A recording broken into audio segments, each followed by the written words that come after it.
Nesse vídeo a gente vai contar pra vocês tudo sobre as nossas primeiras impressões em Calgary. Isso aí, gente.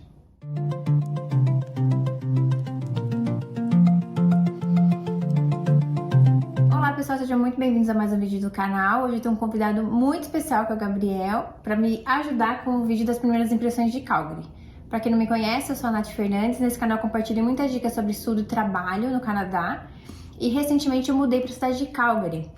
Então a minha referência vai ser mais Toronto versus Calgary. E o Gabi vai ser mais Brasil e Canadá, né? Qual que foram as primeiras impressões? Isso aí, vou falar hoje das minhas impressões que eu tive da minha chegada aqui em Calgary. Legal. Vamos começar então falando sobre a chegada no aeroporto, assim. O que mais chamou a atenção quando chegou? O que mais me chamou a atenção, acho que o estilo do aeroporto, né? Era um aeroporto com um estilo um pouco mais rústico, com algumas decorações que lembravam cabanas, né? Umas cabins, né? Eu achei menor, né? Obviamente o tamanho do aeroporto comparado com Guarulhos. Quem saiu de Guarulhos foi pra Toronto e Toronto, aeroporto de Calgary. O aeroporto de Toronto é bem grandão, né? Bem parecido com o Guarulhos. Parecia até estar uma proporção maior do que a de Guarulhos, né? E o de Calgary a gente já sentiu logo na chegada, assim, que é um aeroporto bem intimista. Um aeroporto mais cozy, né? Bem cozy. E aí todas as colunas, assim, a decoração do aeroporto lembra muito as cabanas canadenses, que o pessoal, né, no verão vai muito para as cabins, que seriam os campings, né? Mas não campings de barraca, tipo cabaninhas mesmo, que o pessoal ama aqui, né? Tal da cabin. Lembra também um pouquinho aquelas estações de esqui, né? Decoração de estação de esqui. É verdade. E a gente sentiu isso também, essa decoração, né? Mais de acampamento e tal, no shopping, no Chinook. No Chinook, sim, ele parecia também ser um pouquinho mais cozy, mais country, né? Mais country, isso, não é tão assim, tipo, urbano igual Toronto e... São Paulo no geral. Legal. Tamanho da cidade, o que você achou do tamanho da cidade? Achei uma cidade pequena, no sentido de... Número de pessoas também, né? Número de pessoas e o movimento na rua no geral, né? Mesmo em horários que são considerados horários busy, não era busy, assim, pelo menos pra eu que vim de São Paulo, eu não achei que tava, por exemplo, quando um professor que eu estou tendo aulas reclamou do horário busy dele e mostrou o horário busy, eu falei, bom, pra mim isso aqui tá o paraíso com relação a São Paulo, é muito melhor o trânsito aqui no geral. Sim, e o maior choque que a gente tomou foi que nós fomos no shopping de downtown, tipo assim, do centrão, e o cara da loja falou assim, não, porque a gente tá fechando daqui 5 minutos, e tipo, era 5 para 5 da tarde, ok? A gente pensou até que fosse por motivos de pandemia, mas aqui já nem tem mais restrição e a gente foi que a gente, né, entendeu que a gente tava num country. E pra quem tá chegando no canal agora, que não conhece muito, né, o Gabi é a primeira vez que tá aparecendo no canal. Aliás, bem-vindo ao canal da Nath. Isso aí. O Gabi veio de São Paulo e eu de Piracicaba, São Paulo, que também, que a gente fala lá, né, lá que é o interior, mas, gente... Nem lá o shopping fecha às 5 da tarde. Gente, o shopping fecha às 10, 5 da tarde não dá. Aí, enfim, aí a gente tem que acostumar com isso. Hoje, né, a gente tá gravando num sábado à noite e nós fomos num evento que teve de encontro de brasileiros, só a gente tava lá no evento e o evento acabava mais ou menos 6 da tarde. Aí eu falei, tem um shopping grande do lado. Chinook Center. Vamos no Chinook quando a gente sai daqui? O shopping fecha às 7. Não, o shopping fecha às 8 e no sábado à noite, tá? Então só pra vocês entenderem o tamanho de Calgary, tipo, o maior shopping da cidade fecha às 8 da noite e as lojas fecham às 7. Aí o que nós fizemos? Viemos pra casa e gravaram um vídeo de primeiras impressões. Basicamente isso. É isso. Eu tive uma sensação assim, por morar em Toronto muitos anos, assim, tipo, eu acostumei com aquela coisa mais urbana. Você sai do aeroporto de Toronto, já é uma área muito industrial, muito cheio de depósito. Já tem tipo uma pista, né, uma highway que liga o aeroporto a muitas outras cidades, né, vizinhas de Toronto. E quando eu cheguei aqui em Calgary, que você sai do aeroporto, dá uma sensação assim de...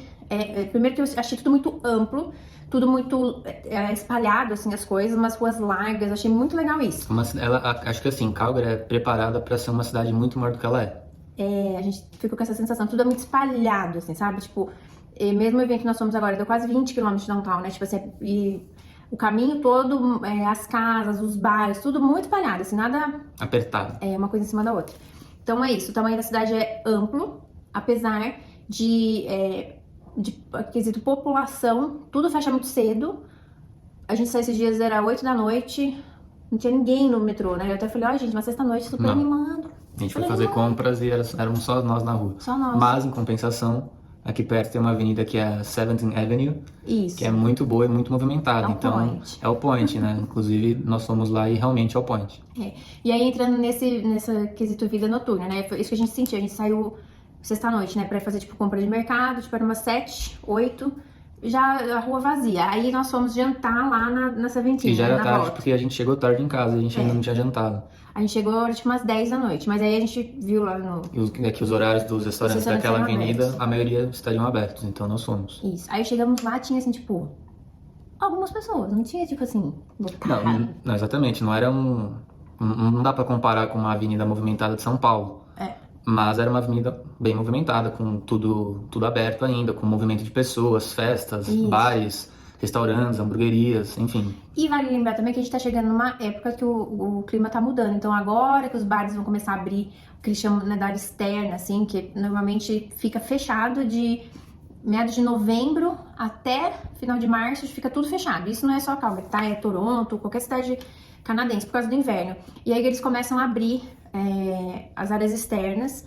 Hoje mesmo à tarde tava 10 graus, a gente passou na Seventeen, tava tipo um monte de gente já, né, nessa parte mais externa aí pra curtir o summer de 10 graus que tava hoje. Quesito transporte público, aí eu vou deixar você falar, porque comparar mais, tipo, igual São Paulo.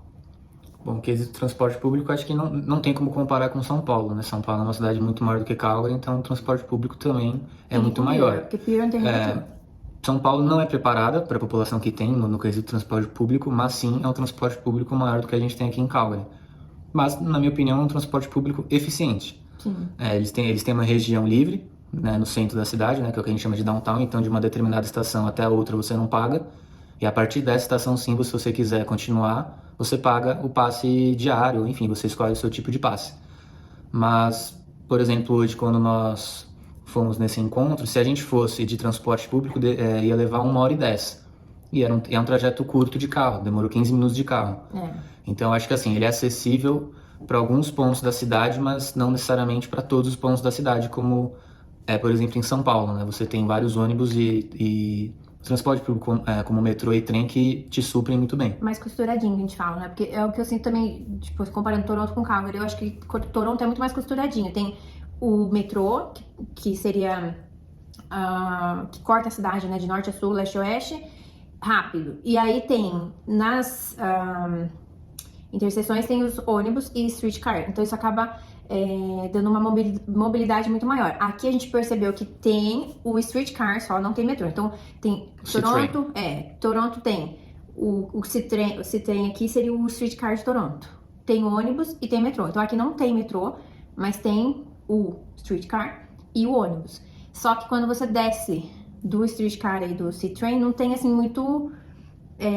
isso também a gente não entendeu muito, mas assim, tipo, você vai ter que andar algumas quadras pra achar um ônibus. E eu senti que Toronto é muito mais costuradinho. Ainda mais na época que eu fazia muito evento, que eu tava cada hora no canto de Toronto, eu nunca tive, tipo assim, que andar muitas quadras pra já achar um ônibus, achar um streetcar ou um metrô. Sempre é tudo muito costuradinho. Mas eu acho que a experiência que nós tivemos foi boa, porque a gente foi até a última estação da linha vermelha. Aqui são 2 estações, linha vermelha, aqui são 2 linhas, perdão, linha vermelha e linha azul. E nós fomos até a última estação da linha vermelha, que é a Tuscany, e nós precisávamos ainda pegar um ônibus para chegar no nosso destino final. E o ônibus estava saindo da estação. Ah, sim, Então, pelo menos essa experiência que nós tivemos em ter que pegar um ônibus logo que sai do metrô, no caso do C-Train, de um trem, né, foi boa. Mas assim, a gente não sabe ainda no geral como funciona muito bem. Que ali era uma, tipo, estação final, né? Eu falo nas do meio, assim. A gente não sabe como funciona ainda. Esse C-Train, ele é tipo um X na cidade, assim. Ele vem do norte pro centro, aí ele faz uma linha reta e desce. Tem um outro que vem pro norte, vem do sul, acho, né? Isso. Faz essa linha reta que é a parte justamente que é gratuita, né? E depois acho que vai reto, não sei. Mas eles se cruzam no centro da cidade, onde é essa zona free aí que você não paga o... É só procurar no Google como é o mapa da linha de C-Train. Põe o mapa aqui na hora de editar. Mas enfim, a gente achou isso bem interessante. Essa coisa de ser gratuito no centro também ajuda bastante. Agora, outra coisa que eu tô sentindo, assim, que é bem legal, tipo, usar Uber aqui, gente. Tipo, a gente foi no mercado, eu tava com muita coisa, pensei, vamos ver o Uber, $10 pra voltar pra casa. Tipo, rapidinho. Não tem trânsito. Não tem trânsito, a gente não ficou, tipo, se desgastando com as compras e veio embora. Mesma coisa pra IKEA. A gente chegou na IKEA, a gente só foi lá pra ver coisas, mas a gente acabou comprando um monte de coisa. A gente chamou um Uber também, um pouco maior, colocou umas coisas dentro e viemos embora. no sentido que Toronto, se você pega, tipo, Uber da IKEA de Toronto pro centro, você vai pagar uma nota. Aqui tudo bem baratinho, né? Então, e mesmo hoje pro evento, a gente andou, tipo, 20 km quase, né? Não, tipo, 15 dólares, chega a 14 20, dólares. não chega a 20, mas era uma distância razoável e foi um valor justo. Agora, a questão do custo de vida. Só faz 10 dias que a gente tá aqui, mas o que você teve de primeiras impressões aí, de custo? Eu acho que a comparação não pode ser feita convertendo, né? De repente você viu uma água aqui que custa 2 dólares, 2,50, você vai falar, poxa, a água aqui custa 10 reais. Eu acho que essa comparação não é justa, eu acho que a comparação tem que ser 1 para 1. No 1 para 1 eu acho que vale a pena, sim. Os preços justos. Eu acho que os preços aqui são justos. Se a gente for pegar uma média de uma compra mensal, agora que a gente tá começando a entender, né, como que a gente se comporta aqui com relação à comida, o que a gente precisa comprar pro dia a dia e tudo mais, eu acho que é um valor muito acessível, assim, para as pessoas. Né? Sem converter, no 1 para 1. De repente, para você comer bem no Brasil, no caso em São Paulo, que é o meu caso, é caro para você comer bem.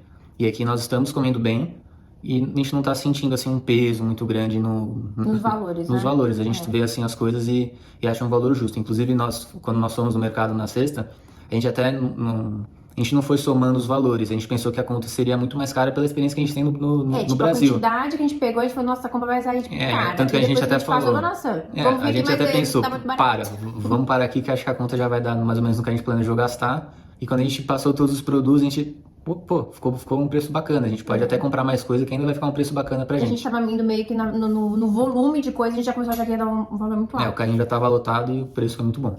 Agora, falando... minha sensação desde que eu pisei no Canadá, como eu fiquei esse tempo fora e voltei agora, eu tô com uma sensação de falar pro Gabi, meu, tá tudo muito caro.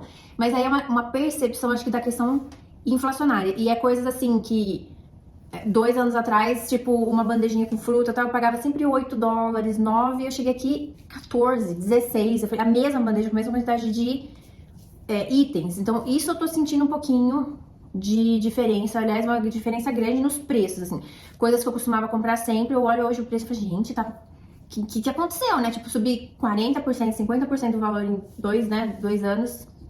Isso aí eu tô sentindo um pouco, mas pode ser o momento que a gente tá vivendo, né? Um pós-pandemia, enfim, também não dá pra ver. Acho que isso tá acontecendo no mundo inteiro, né? Sim. Acho que tá caro pra todo mundo. Então a impressão que você tá tendo é uma impressão comparando com Toronto antes de uma pandemia, né? Tipo assim, produtos que eu sempre comprava toda semana, que eu já meio que decorava o preço, quanto eu ia gastar, eu cheguei aqui e fui comprar a mesma coisa. Eu falei, nossa, gente, tipo, subiu 40% no tempo que eu fiquei fora. Tipo, isso eu tô tendo um pouquinho de...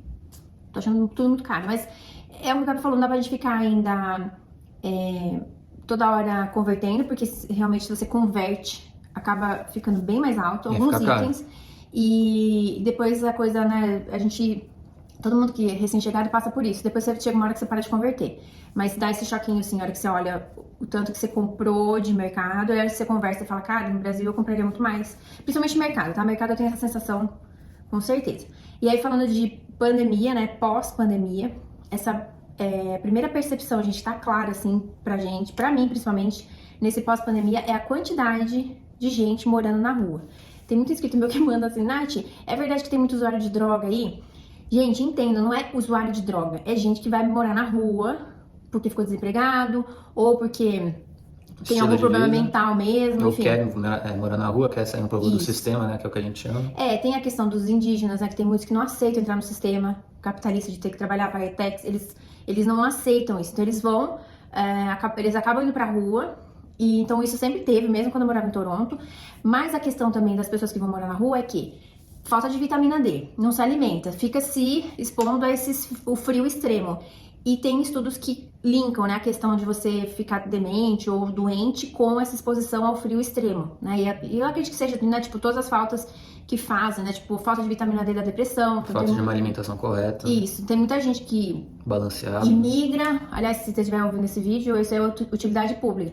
Se você imigrou para o Canadá, já tem, tipo, alguns meses, e você sente o tempo todo cansado, o tempo todo indisposto, com depressão, se sentindo triste, chateado, tudo, isso pode ser fundo, não só emocional, tá? Nunca vamos descartar o emocional, mas pode ser falta de vitamina D e falta de ácido fólico. São as duas principais coisas que a gente acaba perdendo quando chega num país que é muito frio e você não se expõe mais ao sol. E também por causa dessa mudança drástica na alimentação. No Brasil a gente come tudo muito fresco, muito né, cheio de nutrientes, e no Canadá nem sempre é assim, né? Muita das verduras é origem hidropônica, então assim, muda muita coisa, vai mudar. Então vocês precisam fazer aí reposição das vitaminas, ok? Então, só pra finalizar, eu senti, óbvio, gente, todo lugar tem seus perigos, vamos dizer assim, mas assim, o que tá nítido pra gente é a quantidade de gente na rua, né? Tem algumas pessoas na rua, sim. Malucos. Tá? Acho que é mais isso, são mais pessoas assim que parecem estar ali por serem o que a gente chama de First Nations, né? E algumas você percebe que usam drogas porque é nítido, né? Você às vezes vê a pessoa um pouco alterada, você vê às vezes umas feições que não são normais. Mas aí é isso que eu falo, você não vê ninguém na rua usando droga, porque acho que quando o brasileiro pensa assim, tipo, tem um monte de usuário de droga, você vai andar na rua e ver um monte de gente usando droga, mas tipo não é uma isso. Cracolândia, Você vê a pessoa assim. meio alterada, não é normal. Só que aí você não sabe se a pessoa é maluca, né, já tá nessa fase de demência, ou se ela usou realmente algum entorpecente, alguma coisa e está naquele estado. Mas de qualquer forma, a quantidade tá muito maior. E eu lembro, assim, tipo, que em Toronto a gente tinha isso, numa região específica de downtown, onde tem muito abrigo ali pra, no momento, né, nas noites mais frias e tal, eles recolhem esse povo. Então, de manhã põe todo mundo pra fora e eles ficam perambulando ali pra uma área de downtown. Agora, no pós-pandemia, teve muitas amigas minhas que falaram, Nath, esquece o bairro que você morou em Toronto, não é mais a mesma coisa, porque durante a pandemia, muito desemprego, muita gente, né, em situação de vulnerabilidade, o governo acabou alugando alguns prédios ali no bairro que eu morava, e aí pôs esses moradores pra morar lá, né, os moradores de rua. E aí o bairro ficou infestado, então assim, tipo, uma coisa que era concentrada num lugar da cidade, tá agora em todo lugar. Teve até um inscrito meu que escreveu, falando, Nath, agora tá saindo maluco em Toronto pelo bueiro. Então eu tô até com medo de ir lá ver o que tá acontecendo em Toronto. Mas, muito por causa desse pós-pandemia, gente, né? Muita gente perdeu emprego, as coisas aumentaram. Agora acabamos essa pandemia, a gente vai entrar entramos numa guerra que acaba respingando no mundo inteiro. Então, infelizmente, é uma situação que é nítida, você vê muita gente, e é óbvio que a gente tem que ficar o tempo todo alerta, porque no Canadá não existe manicômio, então esse povo fica na rua até cometer um crime e a polícia recolher. Só que nessa de cometer um crime, né, você pode ser um desavisado e acabar sendo agredido ou acontecer alguma coisa porque você tava, né, tipo... Sendo a vítima do crime que aconteceu. Então mesmo em Toronto já tinha essa referência, que tem que andar alerta. Se vem falar com você um maluco desse, você não pode hostilizar, nem ignorar. Você tenta contornar a situação e sair numa boa pra evitar, né, qualquer inconveniente, mas, enfim... Recebemos um conselho aqui, né? Ande preparado para dar um soco, caso precise. Na verdade, o conselho que a gente recebeu viu uma pessoa, né, nessa situação na rua, troca de faixa. Elas não apresentam assim tanto perigo, mas acho que é bom evitar. Sim, evite. Acho que é isso, gente. E o geral, assim, a gente tá muito feliz com a nossa chegada em Calgary. Hoje foi muito gostoso, a gente foi no evento dos brasileiros, recém-chegados, uma coisa que parece que não, mas faz muita diferença em quem tava lá. E até eu queria abrir um espaço aqui pra agradecer muito o Joel e a Bruna, do To Canada, que primeiro criam conteúdos incríveis sobre Calgary, né, que facilita muito a vida de quem vem. E o evento de hoje, né, eles estavam promovendo, ajudando ali na organização, e até comentei com eles no final, né, que é uma coisa que o novo imigrante vai levar, tipo, 1, 2, 3 anos pra entender tudo. E eles conseguiram juntar tudo num evento só. Isso é super legal, muito importante o trabalho que vocês fazem. Então a gente quer agradecer e também agradecer, né, as boas-vindas, porque a gente chegou aqui em Calgary. A Bruna já entrou em contato com a gente, ofereceu pra ir no... Eles se dispuseram a nos ajudar bastante, então a gente é muito grato. Compras, aí levou a gente no Costco, no Superstore, nossa, foi muito legal. Então, obrigada de coração pela ajuda de vocês. E obrigada também pelo convite hoje. Os inscritos que estavam lá também vieram me cumprimentar, a gente ficou feliz. E muito bom, assim, a iniciativa de brasileiros se unindo. Com certeza, se eu tivesse tido essa primeira, né, boas-vindas quando eu cheguei em Toronto, minha experiência teria sido mais enriquecedora. E tenho certeza que todo mundo que estava hoje lá no evento saiu muito, assim, grato por tanta informação. A gente recomenda para todo mundo que for chegar aqui em Calgary. É um evento que agrega muito para os newcomers, né? Sim, para os recém-chegados. Para os recém-chegados, exatamente. Tinha, né, as pessoas que chegam para estudar, tem gente que já chega com PR, mas é uma forma de você, né, já saber das informações mais importantes. Conhecer pessoas. Isso, para começar a sua vida no Canadá. Foi bem legal. Então é isso, gente. Obrigada pela participação de vocês, por assistir o vídeo. Obrigada, Gabi, por você ter aceito fazer o vídeo comigo. E na semana que vem a gente volta com mais um tema. Eu vou falar um pouquinho sobre a importância do inglês para o Plano Canadá. É importante, hein, gente? Então, se você não é inscrito no canal, se inscreva, deixa seu like e deixa aqui nos comentários se ficou alguma dúvida, sugestão de vídeo, que vai ser um prazer gravar pra vocês. Isso aí, gente. Um abraço. Até mais. Tchau, até a próxima semana.